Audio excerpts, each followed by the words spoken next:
All right, let's talk about something that almost no one wants to admit out loud. You ever log into your bank app, glance at your balance, and feel okay? Not rich, not stressed, just fine. Bills are paid, rent's covered, there's food in the fridge, maybe a little extra sitting in savings.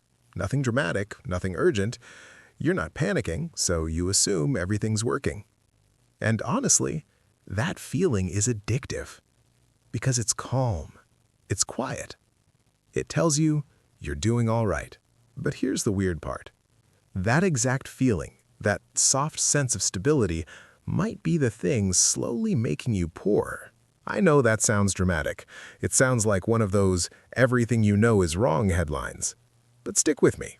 And I spend way too much time thinking about money, financial psychology, and the strange little habits that separate people who quietly build wealth from people who stay stuck in the same financial position for 10, 20, sometimes 30 years without even realizing it. And the more I pay attention, the more I notice something uncomfortable. The people who feel financially stable are often the least likely to grow. Not because they're irresponsible, not because they're lazy, but because stability feels like success. And it's not. Today, I want to walk you through why that calm, comfortable plateau might actually be costing you more than any obvious financial mistake ever could. We're going to unpack the psychology behind it, the invisible traps, and most importantly, how to escape it without blowing up your life. Because this isn't about panic, it's about awareness. And once you see it, you won't unsee it.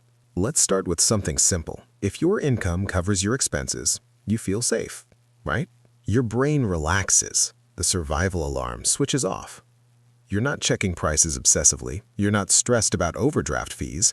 You're not arguing about money every week. And compared to being broke, that's a huge upgrade. But here's the quiet shift that happens. You stop pushing. You stop asking bigger questions like, is my money growing? Is my income scalable? Am I building assets? What happens if inflation keeps rising? What happens if I lose this job?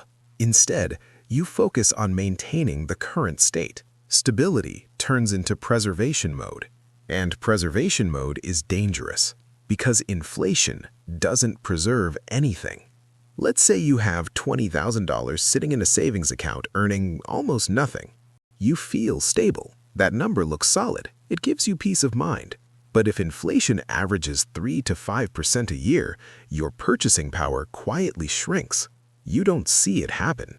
There's no notification that says, you lost 4% of your future lifestyle today. It's silent. Wealth erosion rarely feels dramatic. It feels comfortable. That's the trap. Why it matters? If your money isn't growing faster than inflation, you're moving backward. Slowly, invisibly, politely backward. Takeaway? Stability is a checkpoint, not the destination. Once you reach it, your job shifts from surviving to compounding. Now let's talk about something sneakier. You get a raise. Not massive, just enough to feel good.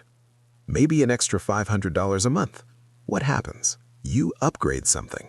Better apartment, nicer car, more dinners out, subscriptions you deserve, better flights, a slightly more expensive gym.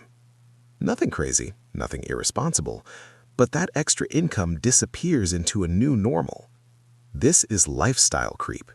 And it doesn't feel reckless. It feels earned. Here's the subtle issue. When your expenses rise to match your income, your stable level rises too. So now you need more money just to feel the same calm you felt before.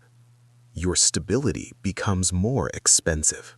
And that's when you get trapped. Because the moment your income drops, even slightly, you're stressed again.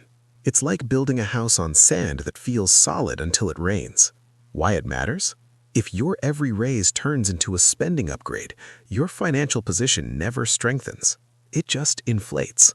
Takeaway? Every time your income increases, decide intentionally how much of that goes towards asset building before you upgrade your life. This one's uncomfortable. Most financially stable people rely on one main income source, a job. It pays consistently, it's predictable, it feels safe. But it's still one stream. One employer, one decision maker, one market shift. I'm not saying you need to quit your job tomorrow and start 5 side hustles. That's not realistic for most people. But there's a difference between feeling stable and being resilient. Resilience means if one stream dries up, others exist. Stability means if one stream dries up, everything shakes. And here's the psychological part. When you feel stable, you delay building alternatives. You think, I'll start that business later. I'll learn investing next year. I'll figure out passive income eventually. But eventually turns into a decade. Why it matters? True wealth is built on multiple sources of income and ownership, not just salary. Takeaway: start small. One additional income stream, one investment habit, one asset that grows without your hourly effort. There's something strange about human behavior. We change when we're in pain. We rarely change when we're comfortable. If you're broke, you're motivated. You read, you learn, you hustle, you feel urgency. But when you're stable, you scroll, you relax, you postpone. You tell yourself everything's fine. Comfort doesn't feel like a problem, but it quietly delays growth. It's like sitting in lukewarm water that slowly cools. You don't jump out because nothing feels extreme. And this is where people lose years. 5 years pass, 10 years pass. Income barely moves, investments barely grow. Opportunities were considered but never acted on. Not because of failure, because of comfort. Why it matters? Wealth requires intentional discomfort, learning new skills, taking calculated risks, saying no to easy spending. Takeaway: schedule growth like a responsibility. Set annual financial targets that stretch you slightly beyond your comfort zone. A lot of people equate being debt-free with being financially strong. And listen, avoiding high-interest debt is smart, but zero debt alone doesn't create wealth. You can have no debt, modest savings, and still fall behind long-term. Why?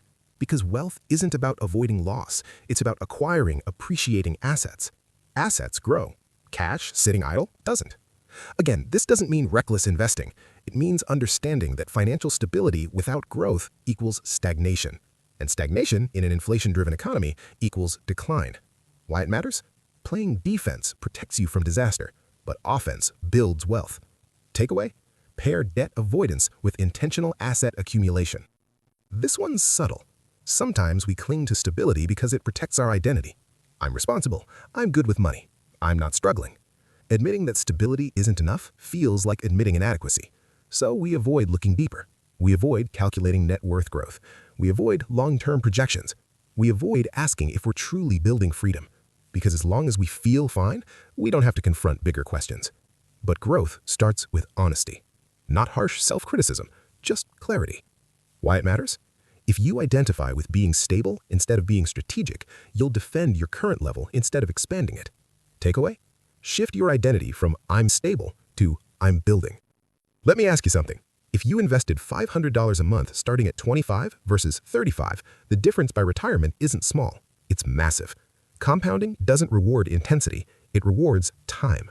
And the biggest cost of feeling financially stable is lost years of compounding. Every year you delay investing meaningfully because things are fine is a year you can't get back. Money compounds, skills compound, networks compound. But delay compounds too, and it compounds regret. Why it matters? Starting imperfectly now beats waiting for perfect stability later. Takeaway: automate investing, even if it's small. Let time work for you, not against you. So here's the uncomfortable truth. Feeling financially stable isn't the enemy, it's just incomplete. Stability is step one. It means you've survived. That matters. But if you stop there, you slowly drift backward. Not dramatically, not in a way that triggers alarms, just quietly. Inflation chips away.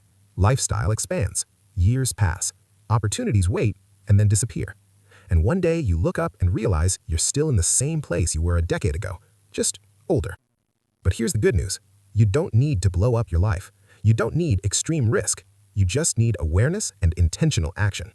Upgrade from stable to strategic, from comfortable to compounding, from I'm fine to I'm building.